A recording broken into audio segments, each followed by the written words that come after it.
ఈ క్వశ్చన్ ఒకసారి చూడండి. ఇది రైల్వే ఏఎల్పి టెక్నీషియన్ ఎగ్జామ్లో ఇచ్చిన క్వశ్చన్ అనమాట. 15% of 60 is equal to 45% of dash.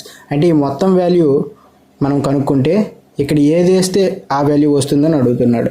So దీనికి ఫార్ములా మనకు తెలిసే ఉంటుంది. A% ఆఫ్ B రూపంలో ఉంది కాబట్టి దీన్ని A/100 ఇంటూ Bగా రాసుకోవచ్చు. సో అదేవిధంగా ఇది రాద్దాం. 15/100 ఇంటూ 60 క్యాన్సిల్ అయిపోతుంది. 5 2 5 3 2 1 2 3 9 వస్తుంది. సో ఇది చేసినా మనకి 9 రావాలి. సో ఇది ఒకసారి చూద్దాం.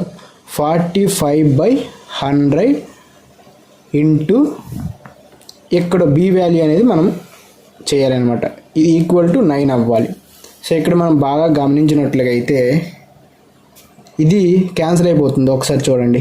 9 5 5 9 5 9 5 20 పోతుంది. సో ఆప్షన్స్లో 20 ఎక్కడ ఉంది? ఇక్కడ ఉంది. ఇక్కడ 20 వేస్తే 20కి 20 క్యాన్సిల్ అయిపోతుంది. 1 9 1 9.